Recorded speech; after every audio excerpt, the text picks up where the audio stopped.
Welcome to episode 11 of the University of Missouri Teaching for Learning Center's AI Critical Literacy podcast. Episode 11 is the Alien Environments episode, which I hope will make a lot more sense here in a minute when we get into the episode. I'm the host of the podcast and the one that gives every episode a strange name. My name is Jared Schroeder. I'm an associate professor at the Missouri School of Journalism, and I'm also an AI teaching fellow at the Teaching for Learning Center. I hope you enjoy this episode. Do you remember the first time you saw the movie Alien? I don't know if you were warned, right? But I remember watching it as a kind of an early teen. I wasn't old enough, like when it came out. I don't remember exactly when it came out. It was either not born or not sentient. I don't know if sentient's the right word. Like just not old enough to understand it. But I remember watching it basically on VHS, alone in the dark. One of those days where just, there's no supervision because I grew up in the 90s and in the 80s where parents, we just had very little supervision. And I remember watching this movie by myself in the dark, with no warning about what's going to happen and just getting tenser and tenser. It's the scenes are so dark. Like the alien could literally just pop out of anywhere. And the music and the action just suddenly coming up and stopping and just the overall stress of the film. And you might be asking, oh my gosh, again, why is this the AI Critical Literacy podcast, or is this the world's worst podcast about science fiction films? It's the first one. It's still the AI Critical Literacy podcast. The reason why, hear me out, the reason why I'm bringing up the film Alien, and the reason I'm really emphasizing the environment that film creates, is because this episode 4 of season 2 of the AI Critical Literacy podcast, really focuses on the environment that we create in the classroom, and especially in light of the introduction of AI into our world, into our lives, into our information systems. The chapter itself from the book The Opposite of Cheating, which we've been working through all season, is titled Strategies to Promote Success, chapter 5. But really what it seemed to focus on the most is the environment, a very intentional environment that faculty members, or instructors, I should say, create in the classroom, and how that can contribute to integrity in assessments, integrity just generally in the coursework and the behaviors of those. It talks about role modeling. It talks about engaging with students. It talks about a lot of the things that we probably should always be talking about, but AI has asked us or forced us or pressured us to really asking new questions about these old things we should have always been thinking about. For this episode, I talked to, again, shockingly, I talked to the two perfect people on this campus to talk about this particular area. I talked to Dean Shui, who is the relatively new dean for the Missouri College of Education and Human Development, who has a lot of expertise specifically in this area. And I also talked to Cindy Dudenhoffer, who is the associate director of the School of Information Science and Learning Technologies at the University of Missouri. She's also an AI teaching fellow for the university. So she's been very engaged in the use of AI in the teaching and learning environment. So talk to, I think, just the right people for this conversation. And again, over and over, we kept coming back to the idea of just a human-centered learning environment with AI, with considerations for where AI could be in that environment.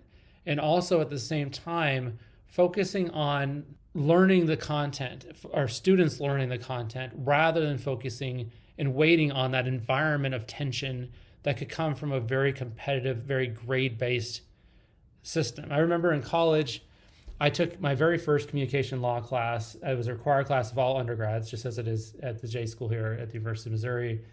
And it was a kind of a centerpiece class. It was a badge of honor. It was like the most difficult class. It was such a hard class. But the professor is just a legend. And this is a long time ago, before people either knew about FERPA or we had FERPA.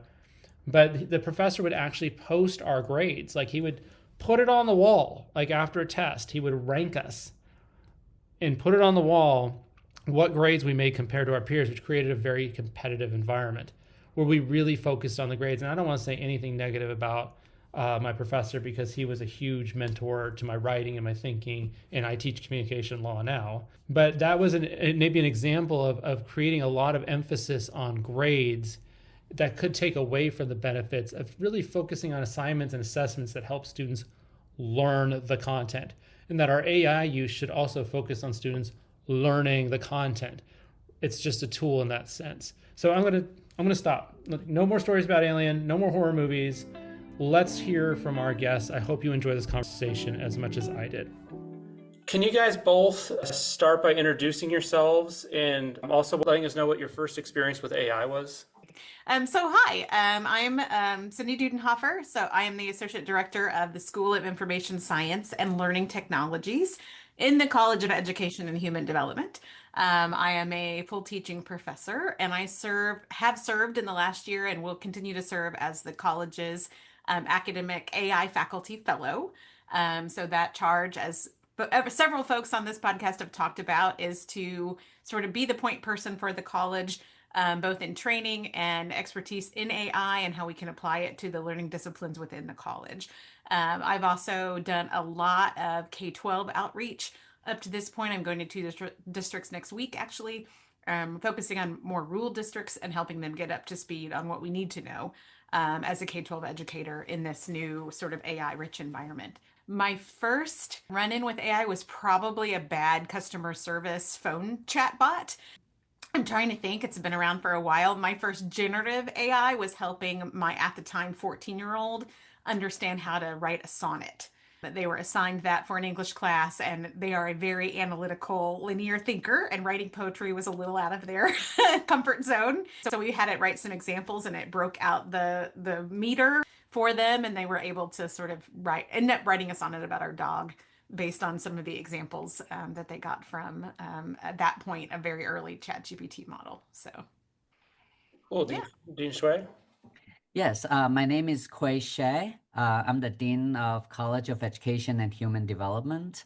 And my scholarly identity I would call myself as an educational psychologist and an educational technologist, because I study human motivation and students' engagement, particularly with technology and in technology supported environment. I think my first encounter with AI probably goes way back, maybe many, many years ago when I was a undergraduate student. I take classes with machine learning, so I have to programming for that. So at that time, AI is very different from what we experience AI now, especially the large language model driven generative AI. So it's a very different sort of concept now.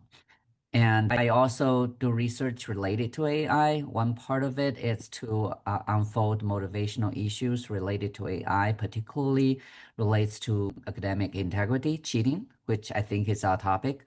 But at the same time, I also engaged in research projects that develops AI. So we're involved in projects that we use AI to enhance a science education curriculum and specifically focusing on how do we engage students and motivate them, promote their interest at an early age in science so they can gradually identify themselves as a scientist when they grow up. So those are some interesting projects that still unfold, but I'm happy to engage this conversation. Yeah, me too.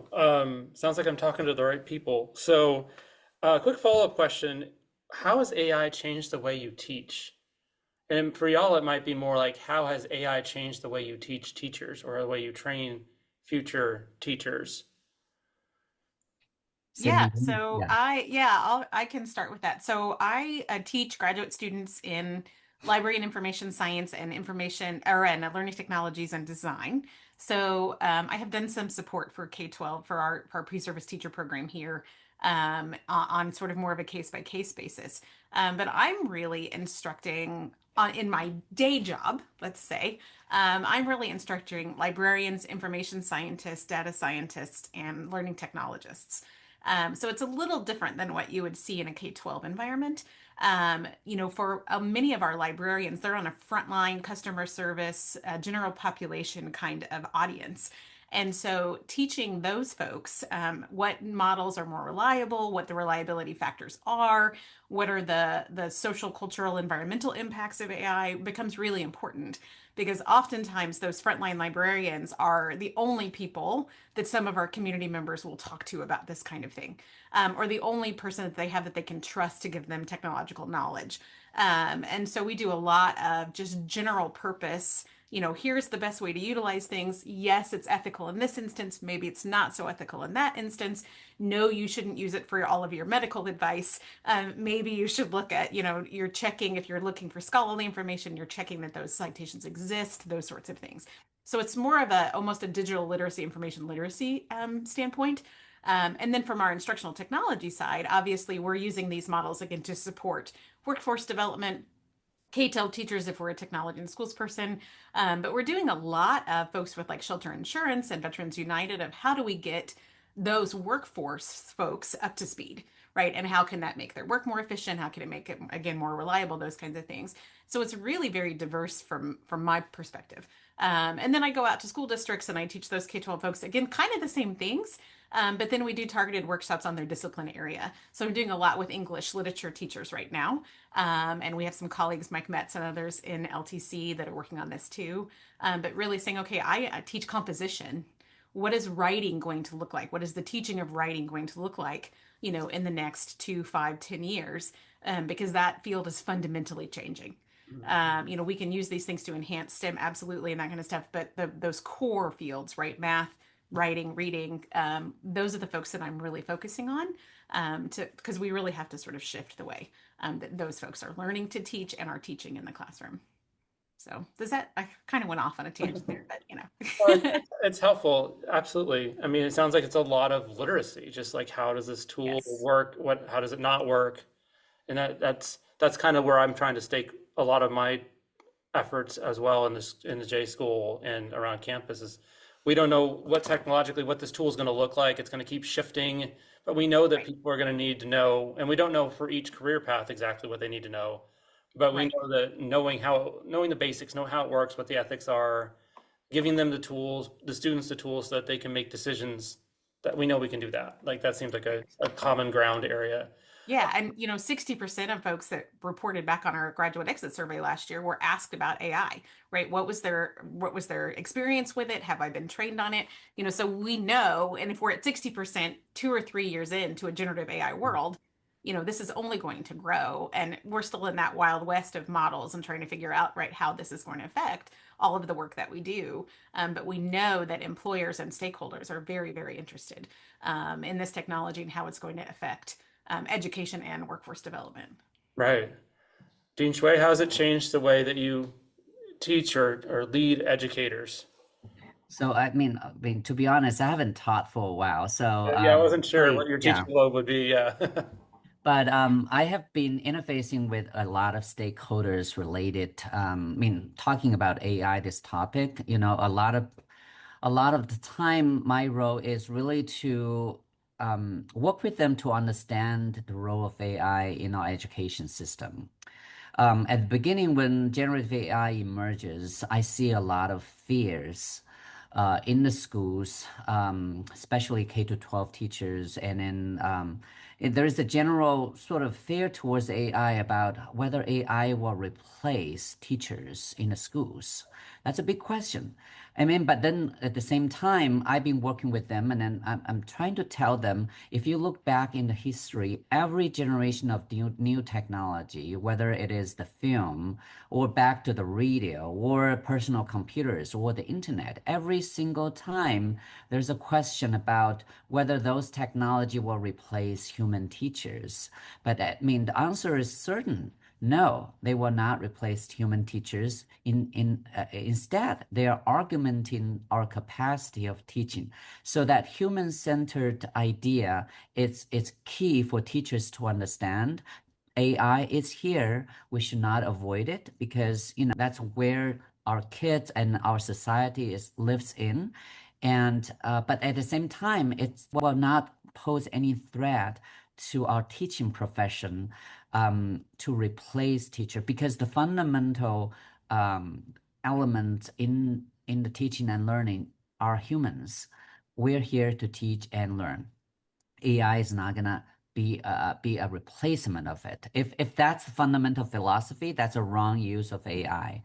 And so therefore, and then as we are gradually moving into more recent times, I see a lot of acceptance in the schools and also embrace the idea of AI in classrooms. I don't see the fears that much anymore. And then a lot of schools actually it's approaching to enhance what Cindy was talking about, AI literacy, to guide teachers to understand AI better and then to how to integrate AIs in with appropriate pedagogy to properly use AI.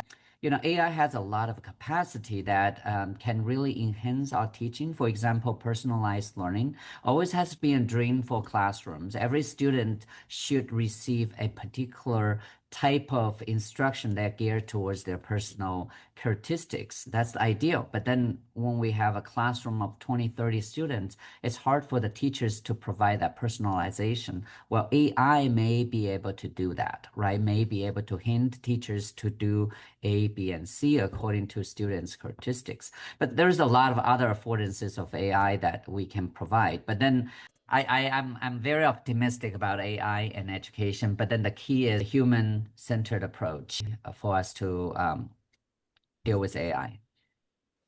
So, I mean, both of your comments kind of connect to the chapter that I sent to you guys, and that I don't think we can assume our audience has read, but The Opposite of Cheating book. And then the chapter was Strategies to Promote Success with Integrity.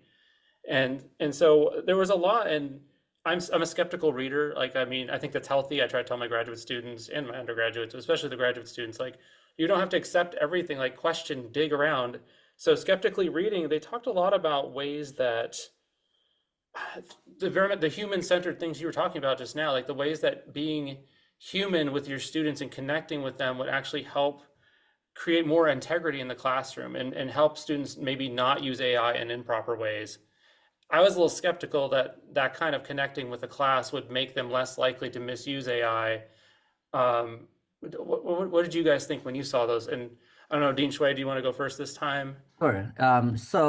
Yes, I mean, there is a lot of criticism about AI. One of them is cheating, because, you know, especially the generative AI, it's become so powerful and creates artifacts that really need a lot of human cognition to produce. So, and then the likelihood of being caught is very small right now. So therefore, a lot of people are thinking, hey, AI is here, and then student will cheat.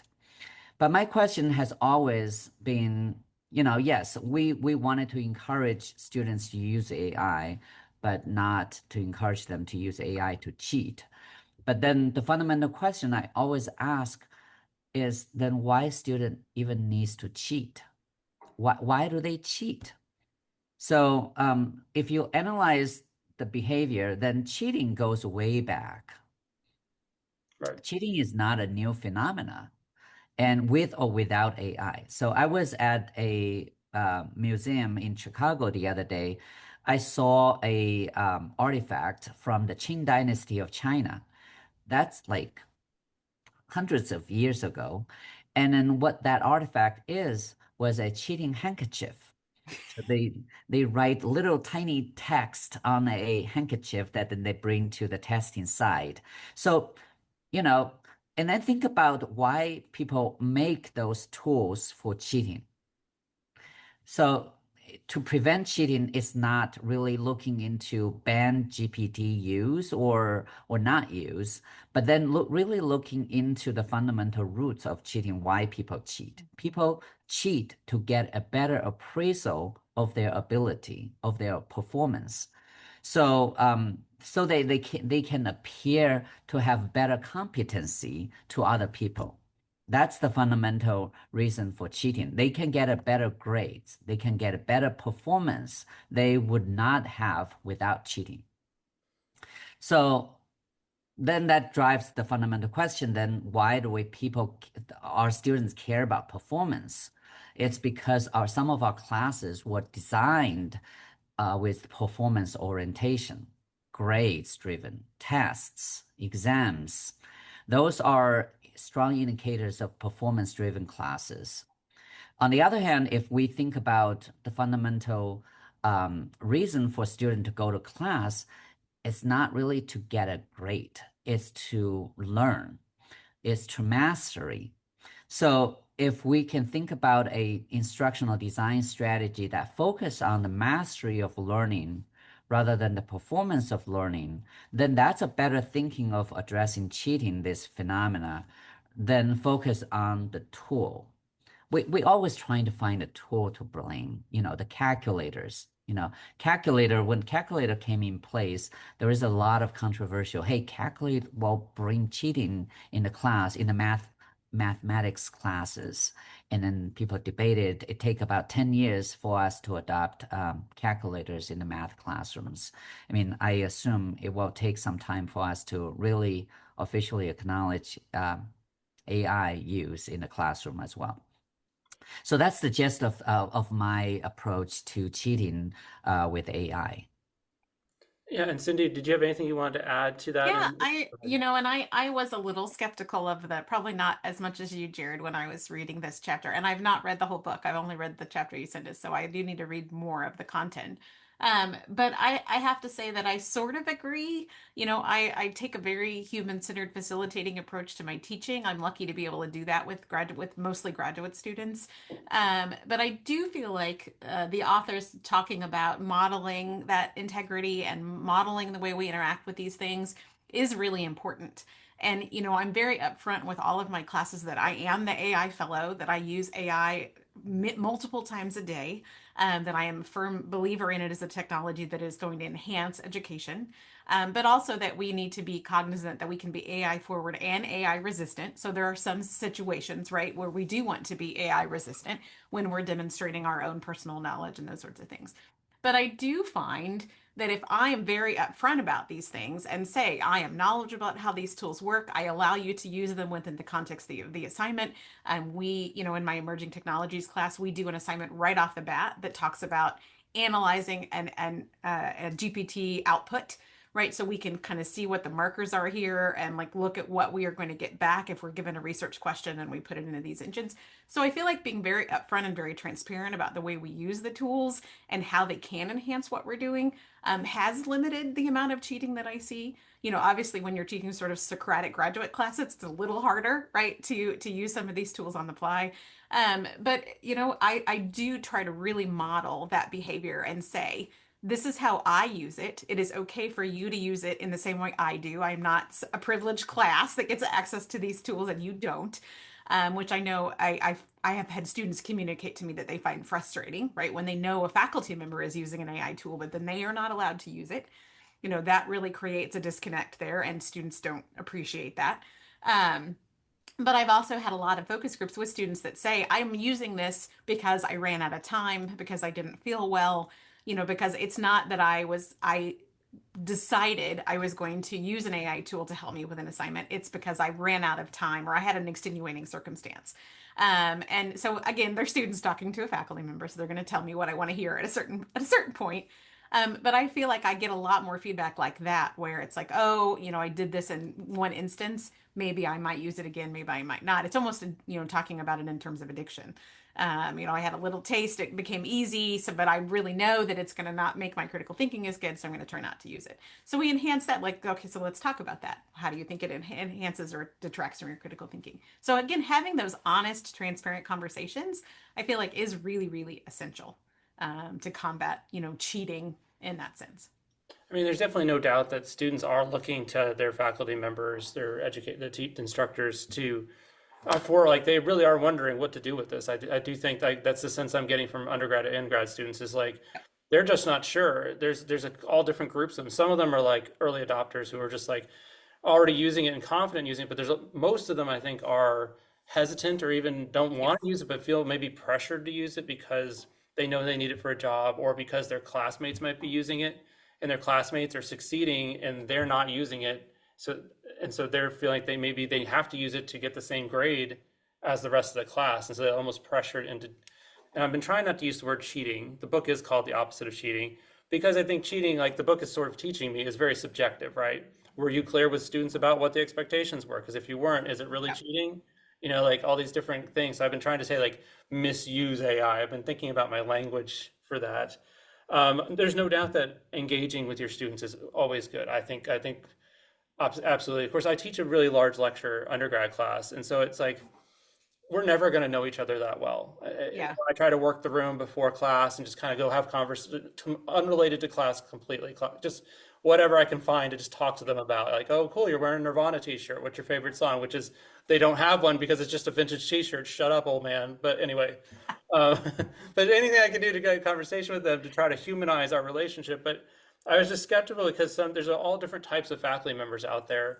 Yeah. And I just wondered if all of them would be able to do what these authors were suggesting about role modeling, creating the sense of belonging, being engaging. Some faculty members might have cultural, generational boundaries that make it really difficult for them to do those things. So I guess that's where some of my skepticalness came from.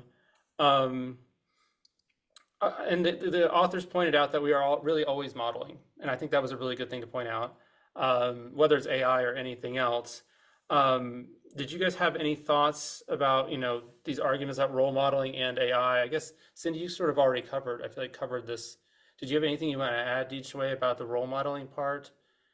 Well, I think the strategies that this author suggested are generally motivation strategies. For example, being engaging, being intentional, setting up role models, creative presence, create a sense of belonging. They are strategies to promote students' motivation for learning in general. I mean, of course, when students are motivated to learn, they may actually reduce cheating, but I feel there are other strategies that we may need to attend to specifically address misuse of AI. And in my own sort of research, I find, again, why students actually use generative AI to cheat. There are particular affordances of AI that triggers that. Why generative AI become one of the largest threat, for academic integrity, is because students expect benefits of generative AI. If they wanted to cheat, it's quite relatively high quality outputs from generative AI that can produce that cheating artifact.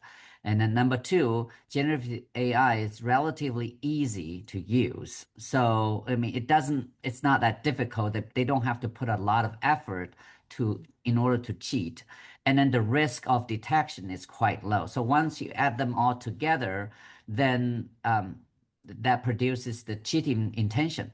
But at the same time, we can use AI to cheat. At the same time, we can use AI to facilitate the mastery of knowledge, right? So we wanted to channel students to think about how do I work with AI to gain that comprehension or to gain that mastery of knowledge. Then that still gets at the fundamental design of the instruction.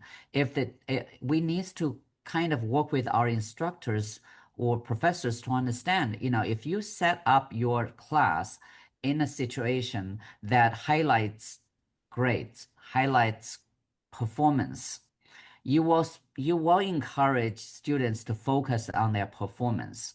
Students will be in your class trying as best as they can to get that performance, trying as best as they can without consideration, whatever approach they can do to get the best performance they can get the best judgment by their instructors, by their peers. So they may take an easier route of using AI to cheat. Mhm. But then if you set up your class to focus on learning, not the performance, did you learn today? What did you learn today? Or did you gain anything from yesterday? I mean, compare yourself today from yesterday, what did you gain? So focus on the growth, focus on the mastery, then you de-emphasize performance, then there is no reason for students to cheat. Well, I mean, student cheating for what? There's no judgment of your performance anymore. I mean, the only thing you judge is whether you learned or not. Then the student's orientation will be focused on that mastery. So one thing that I always tell people to focus on is to design your instruction, shifting from that performance orientation to mastery-based instruction. That is one key. The other key is when students choose to cheat, they typically have a less confidence to perform. Mhm. That's the reason they're cheating, because they estimate they may not perform well, so they needs to have a different route to get that performance. So find a way to enhance students' confidence, self-efficacy. I mean, find exercise or activities when students can succeed, then that's another way to avoid cheating. Because again, if students can succeed, can do things on their own without, another route of cheating, then there's no need for cheat. Sometimes cheating actually take a lot of efforts. I mean, Yeah. take a lot of psychological stress. So, there is people do things, they do evaluation, whether this thing brings the value to them or the risk to them. When the value is more than the cost, they will do it, right? Whether it is cheat or not cheat. So they have that judgment. So again, we need to think about designing our instruction by incorporating with AI, but focus on the mastery of learning rather than focusing on performance.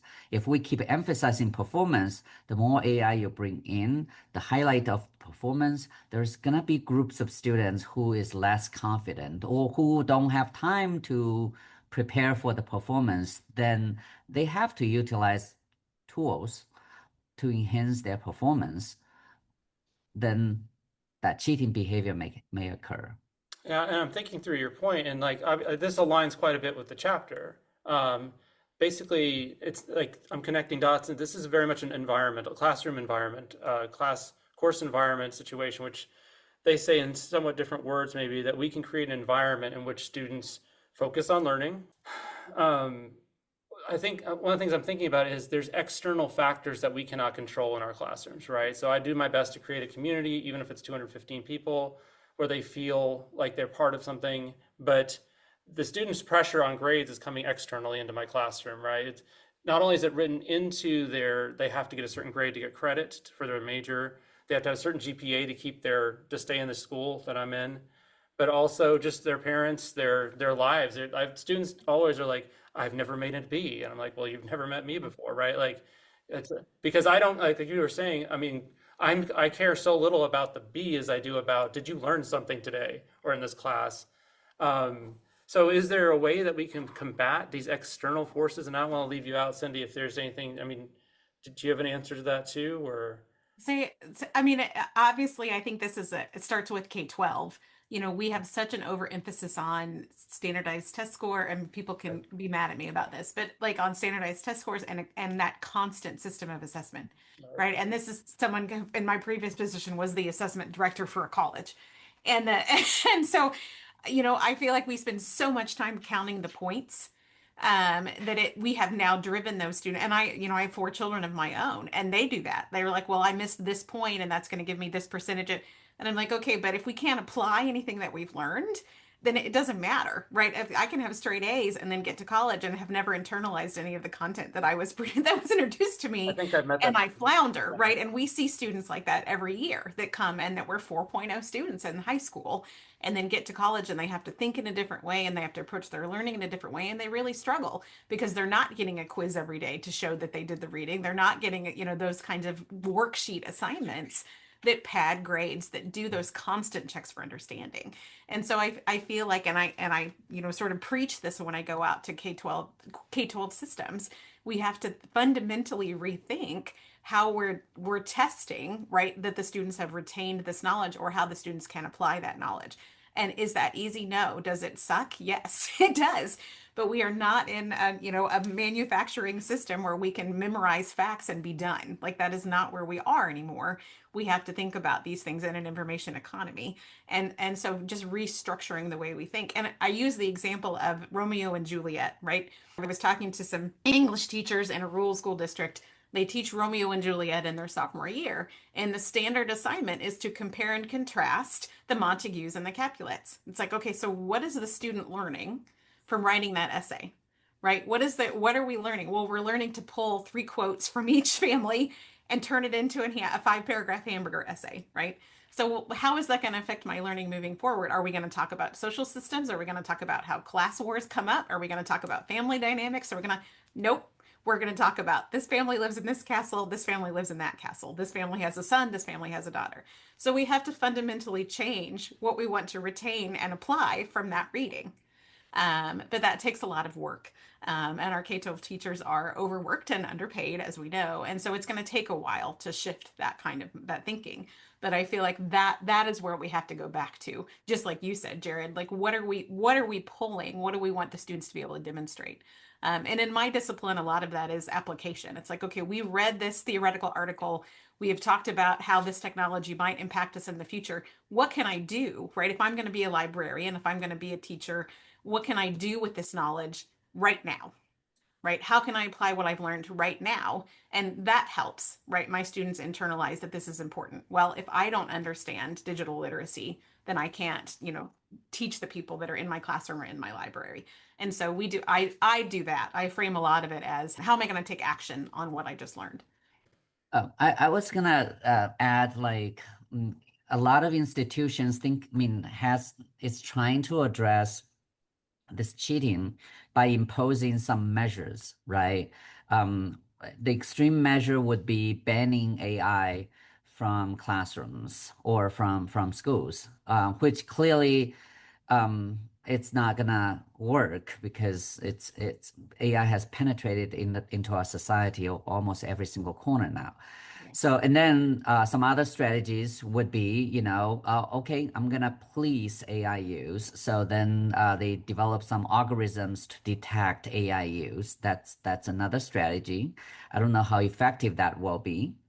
And some other strategy would be strengthening the policies of AI misuse. So increase the risk of misuse being when they were caught. So basically, punishment. I think those can be effective, but those are very difficult and then need very strong measures. But at the same time, we to educate our students looking into AI literacy instead of hiding AI from them, but then embrace the idea of AI and then really highlight the value of AI in supporting their learning, in supporting human cognition, making AI a intrinsic tool for them to learn. Um, it may be a better solution. At the same time, really focus on designing an environment that really, even assessment strategy, you're talking about grades. Can we get grades from different methods? Can we design assessment that's just not a standardized quiz and so forth? Even when we get the grades, can we not thinking about, highlighting performance? The grades can be a measure for them to understand their own learning. It's more formative.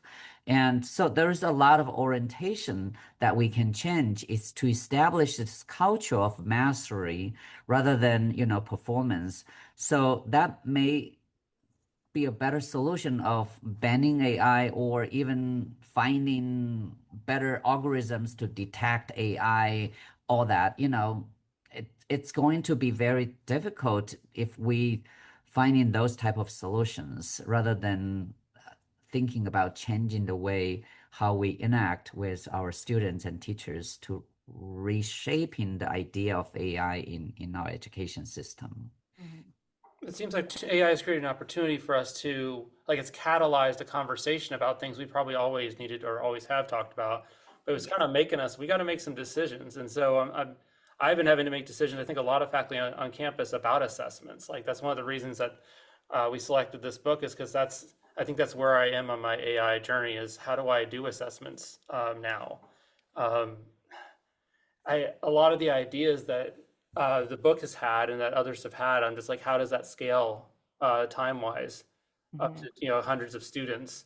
Every time I have a cool idea, I'm like, okay, let's multiply that by 10 minutes of grading per assignment or something like that.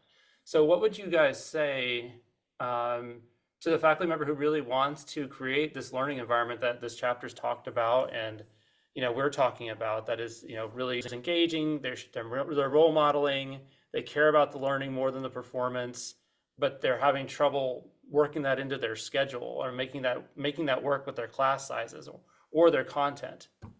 Mm-hmm. That's the fundamental question, right? Not all of us have to do more with less, or in this case, more with more, maybe. But I think partially it is an incremental process, and that's a cop out answer. But it's like if you have that lecture of 120 students, you don't have to change it right now. You can take small steps and say, okay, instead of doing a Canvas based quiz, can we do one thought question, right, and answer in longhand and do so that does take some time. But that's also something that AI could help with, right? If we're analyzing a large set of data. But I feel like we have to do those sort of baby steps in the right direction. And obviously, if your content, I was just talking to a math instructor, was like, there's a wrong answer or a right answer here. There's no gradation of how I teach this kind of math problem. But it's like, okay, well then let's think about the reasoning behind it. Let's break it down. Did they show their, that's that old thing of how we have to show our work. Can you understand the process of why we're doing this? I think those steps become more important. When you're talking about how, because AI can do math really well, right? Like we can plug it into a Wolfram Alpha and it's going to get the same exact answer as I would get if I worked at longhand, most likely. So I think we just have to break it down into those baby steps, and not every class has to have AI in it, right? It is okay. Like I strongly believe saying it is okay to not have AI in this class, to exclude AI in this class. You have to recognize that once they're out of your classroom, you cannot restrict access to it. But I think it's okay to be an AI resistant class. And so while I am instructing people on how to be AI forward, it doesn't fit every situation. Do I have an example for your 120 person lecture? Not necessarily. But I think that's a case by case basis. So if we sat down and looked at what you were teaching, your content, and how you were assessing it now, I could help you work through some strategies. On the fly here, I don't have a good answer. Of course not. But that's what I've taken really seriously in my role as AI fellow, right? Is like, okay, so how can we like, let's take a look at your class. And we just did this with someone who works on clinical notes, right? In HDFS.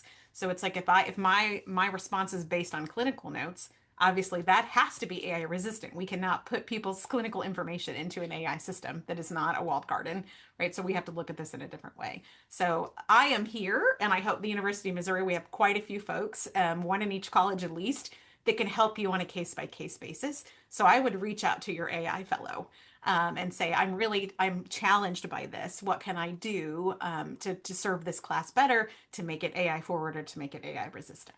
So use the resources. use the resources, right? Yeah, because I mean, I think I'm trying to speak for all these faculty members who are trying to figure this out while keeping their research or their service going as well. So yeah, and one of the things I was going to ask is, and maybe Dean Shui, you can comment on this one, is there a class where AI should just not be a part of it? And what would what are those instances when, if there are classes where AI should have no role, how should the faculty member talk to their students about why there's no AI? I mean, Cindy, you talk about some classes that don't need AI. I don't have that in my. Right. That's fair. Right. What would that class be? Well, so that's what I mean. I was talking about, like, even like college algebra, but I don't know that you don't need AI at all, because AI can again help you with personalized tutoring, help you those sorts of things, but you still have to have a way for the student to demonstrate mastery of that content. Mm-hmm. So I feel like when you have a concrete answer, it changes the dynamic a little bit. I where my mind goes is like sculpture class, right? Or like some sort of art production class. If I'm weaving, I don't necessarily need the AI to help me weave. I am a weaver in my private life, so that's why it comes. But even that, I have asked AI for designs or best practices. I know I was talking to a percussion instructor yesterday that it's like, we teach composition, but we don't want an AI generation of our composition, but we can still have it help us with meter. We can have it help us with layering, So I think it's difficult to come up with a class where AI is not going to form that practice at all. What about a body of knowledge that we want our students to have that AI has, and it could tell them, but we want our students to have that body of knowledge so that when they use AI, they can have the literacy to say, that doesn't exist, that's not part of the list, it's off there. Like, to be able to, even to be able to effectively use AI, wouldn't we argue that our students need a body of knowledge to use it well? Would that be a So let me give you an example. I'm Exactly. working with a research team at Michigan State designing an elementary science curriculum that has AI in it. And then again, our target audience are elementary kids, like fifth grade. And then when you interface with general generative AI like ChatGPT, you ask a science question, they give you a full-blown science answer. That would not be useful for elementary education because they are only learning this much. right? You should only tell them what they know, what they about to learn. So developmental appropriateness, it's a important part. Um, so instead of using the general AI that we are trying to design a more customized AI system that fits to that age group, fits to that particular sort of situation. So maybe to answer your question, what classes should not have AI? It really depends. I mean, I think the AI tool that we use should be appropriate for the instruction that we're trying to deliver. I mean, whether it's the population, age, or the content. I mean, I think the instructor has to make some decisions. I mean, it's hard to say in general what should not be having AI. I mean, they may have AI, but maybe it's the wrong type of AI that's been chosen to use. So, I think it need a better intention to design the AI use. It's not a generic sort of integration. Right. And that's the heart of the question, right? So it's like we're choosing the right tool. And in library science, our guiding principle is every book its reader, every reader its book. Right. But that applies to technology. Every technology, its use, every use, its technology. And this is just another tool. We haven't learned how to use it yet. But it's just like power, like the dean said, it's just like PowerPoint, it's just like calculators. So we will figure out the best tools for these scenarios, but we just aren't there yet. And because it can pretend to be a human, it's scary, right? In a way that some of these other tools haven't been. And for a lot of our new K-12 teachers, this is the first time they've dealt with an emerging technology like this. They grew up with the internet, we've had a cell phone, we've incorporated those things already. So we weren't in that, I was on the cusp when the internet was being used for research. And so I was part of that initial shift. And now I strongly believe it's just a technology and we will figure out where it is useful and we will figure out the tools. But the important thing, the core of the work is teaching those folks how to use it effectively and to be able to choose the right rule and to be able to diagnose the case there and what we need to enhance that learning. So it doesn't matter what the tool is. It matters what the learning intention is and how the teacher is presenting that content in their classroom, regardless of the age of the student, regardless of the discipline, right? So we go back to that fundamental technological step. So maybe each faculty member or each instructor, I should say, on campus, AI kind of asks as pressuring them to go back and do exactly what you're saying. Go back and ask, what are we trying to accomplish here? How can AI help? How could it maybe harm? How could it not help? And how can we use this tool? But there's also the knowledge that our students probably need some knowledge of this tool when they graduate. So we should probably, okay, I'm thinking with you. I'm thinking with you guys. I think we're all trying to figure it out, right? And Right. No, absolutely. we're all trying to navigate this, and it's not the only thing. Well, it's not the only thing I'm doing, right? Like we were doing all these other things too. I guess the last thing I wanted to ask you guys about is just, can you help the instructor who's listening to this podcast, who's trying to figure out how to do assessment with integrity, as the book would call it, in the AI era? What are some of the best practices for creating assessments that instructors can incorporate into their courses that either incorporate AI or, again, AI is just a tool, right? So what are some assessment advice that you guys could give? I guess Dean Shui, I think it might be trying to alternate and give different turns here. I think it's your turn. So yeah, assessment, it's important part of the instruction. So it's key. We have to have it. It informed students' progress. But a lot of assessment are used as a summative evaluation. So again, highlighting the performance.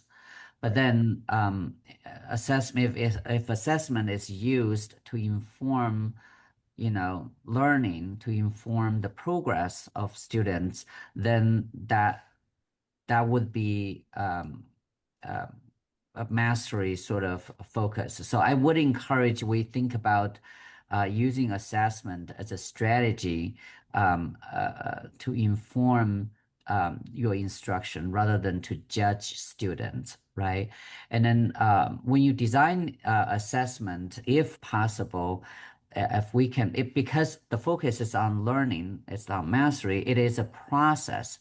So if we can design an assessment instead of only focus on the answer, the output, if we can design the assessment that also focus on the process of doing this assessment, that may be of helpful. I'm saying this too hypothetical. It's hard to be concrete and achieve, but I would push us to think about designing the assessment, focusing on the process rather than the outcome, the answer, the result. So that would help students to also understand, learning is the process. The process is the key of learning rather than the final grades. So again, I'm trying to get that orientation for students' motivation. Once we have the right motivation, regardless of what environment, what tool are we dealing with, they don't. I mean, as long as we don't, they won't have that intention to or the need for the cheating behavior. So that would fundamentally address, the misuse of AI. Right.